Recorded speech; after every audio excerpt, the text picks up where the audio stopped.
Hello, this is Frank Meneses, and I'm going to share with you about Jubilees. And the specific part I'm going to be talking about is the covenant of circumcision. Uh, and basically, we will be looking at Jubilees chapter 15 and Genesis 17, which they're almost identical. They're really close together, except for the adding of some two verses at the beginning and many at the end, which they give more explanation on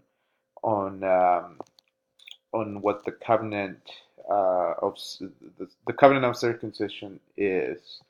You know, Jubilees begin kind of, I want to say, two verses early. I don't know if that makes sense, but they start with the festival of first fruits, which Genesis is not talking about, and it gives an extent detail on the time um, that God showed up to Abraham. Jubilees have this sense of telling extra details um, about Genesis, or about the story it's telling. Um, First, one of the first things we see after the first fruits, is that God changes Abraham's name to Abraham. And this is pretty similar in the book of Genesis. We know that story. It's been there forever, right? So we know that. And then God introduces the law of circumcision. And those are events. It's after the festival or the first fruits. It changes the name from Abram to Abraham, and then God gives this law, this circumcision, or this obligation of covenant, and this is what we see in Jubilees, is an obligation, something that the people of God needed to do. But we will be talking a little bit deeper on that down the road. But what catches my attention is verse 14. Everything seems pretty, like I said, similar, but then we get this shift of emphasis, and it's not only the emphasis on the law, on the circumcision itself, but it's on a day. It's the eighth day of the child. So after the child is born, the boy is born, the eighth day, that boy needed to be circumcised, and that's where things get a little challenging, or when I say complicated, because the book of Genesis does not say on the eighth day. It says something else. It says um, something different, and I'm gonna see what it says here real quick. Um, it, Genesis, we can see here until verse 12 of Genesis 17, it says, "For the generations to come, every male among you who is 8 days old must be circumcised, including those born in your household or bought with money from a foreigner." See, it kind of gives this sense, if you want to put it that way, of circumcision, anytime after the eighth day or on the eighth day. But it was not like it doesn't make it seem like a must do thing on the eighth uh, eighth day. And then let's read verse 14 on Jubilees. It says, "The male who has not been circumcised, the flesh of whose foreskin has not been circumcised on the eighth day, that person will be uprooted from his people because he has violated my covenant." So there's this emphasis on in the eighth day, and we're going to see that towards the end of the presentation, where the angels talk a little bit more about this presumption of the eighth day. And we see this again. If you're not circumcised on the eighth day, you will be cut off from his people. Verse 14 again shows a violation of the covenant. Um, Maybe this is the reason why Ishmael was not part of the covenant, because he was circumcised on a, I think it was Genesis says 8 years old. Um, so that is, I believe, why he was not part of this covenant, besides other things. But the only thing that God was going to do is towards Ishmael was to bless him, and he was going to have a nation. But one thing we have to look at is that he was not going to be part of the covenant. There was going to be this blessing that was not going to come upon him. And then if we keep going, God speaks on blessing Isaac. And if we look at and we're familiar to Genesis, the Bible says that the Bible, Genesis, says that God was going to bless Sarah.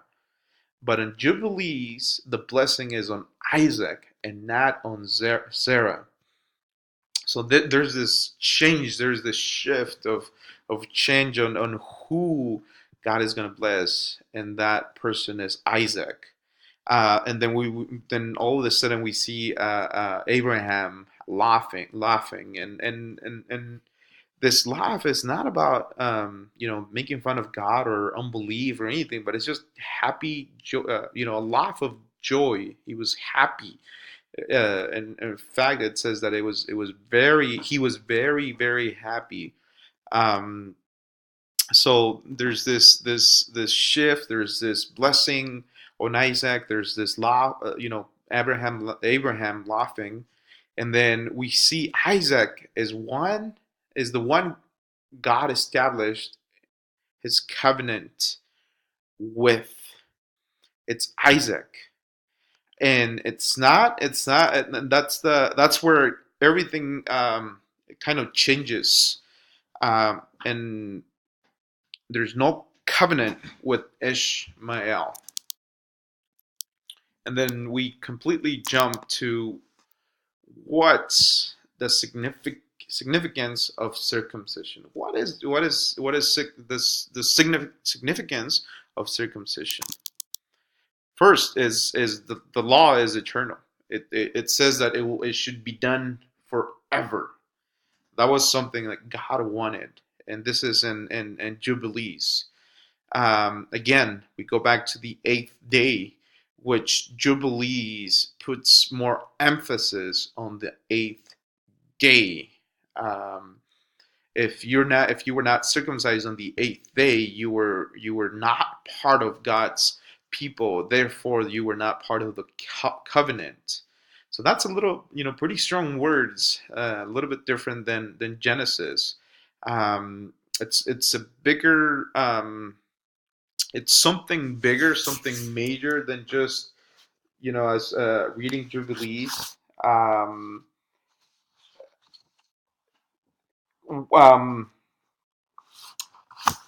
it's more harsh than Genesis.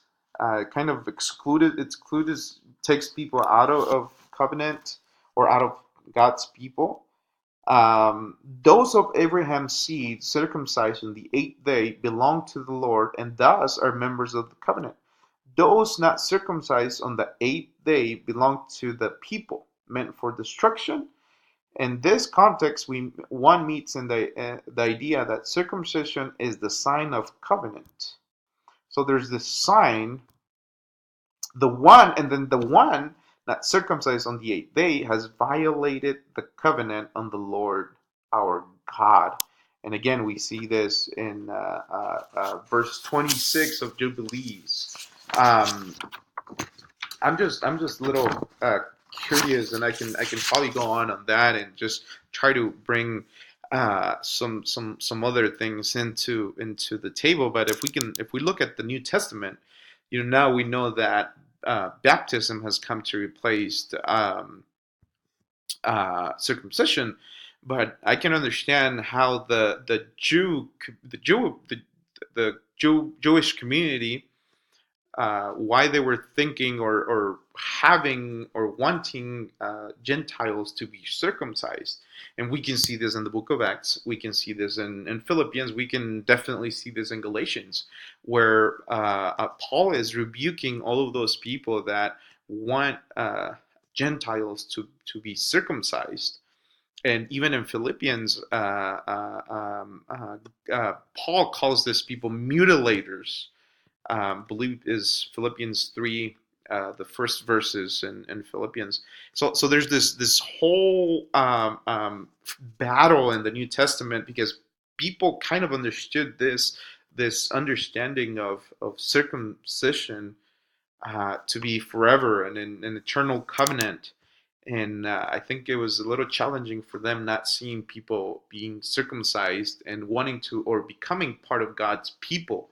So it gives a little bit more of an understanding of how the Jewish tradition sees circumcision. If not circumcised again on the eighth day, the covenant has been violated. And then we can go to Exodus 19:5 and 6, which it says, "Now if you obey me fully and keep my covenant, then out of all nations you will be my treasure possession, although the whole earth is mine. You will be for me a kingdom of priests and a holy nation. These are the words you are to speak to the Israelites." So if if if you get circumcised, you're part of God's people, and if not, you're not. It's like it's really hard, um, kind of to explain, but it's really harsh for people. And I'm not saying I don't want to minimize circumcision, but it's just something that if it wasn't done, you were not part of God's people. So it was a big, big, big, super big deal. The other thing that we see after that is that God, there's this spirits that God controls, and God uses them to lead other nations in their perverse ways. And one of the things that caught my attention is that God Himself takes care of Israel instead of another angel or another spirit or whatever we want to call them. God Himself takes care of Israel. God takes care of His people, and that's a beautiful picture because God does take care of His people, and today God still does take care of His church, of His children. If boys from Israel are not circumcised, then they don't have nothing that distinguishes them from any other nation. So if you're not circumcised, again, there's that sign that sign is not there, which distinguishes you from any other nation. That was the difference. That was the sign that you were part of God's people. And this is I believe this is why we have to see that Ishmael and Esau were not the chosen line, but Isaac was. And God chose Isaac to give His covenant, and that's where the line, the chosen line, comes. Even comes down the the chosen line, that God's people, Israel, and everything like that. So, um, if you have any questions or comments, I would really appreciate them. Thank you for watching. Thank you for taking the time of listening. And I hope this is a blessing for you. And I pray that um, you would be enlightened by this. Thank you. Have a great rest of the day.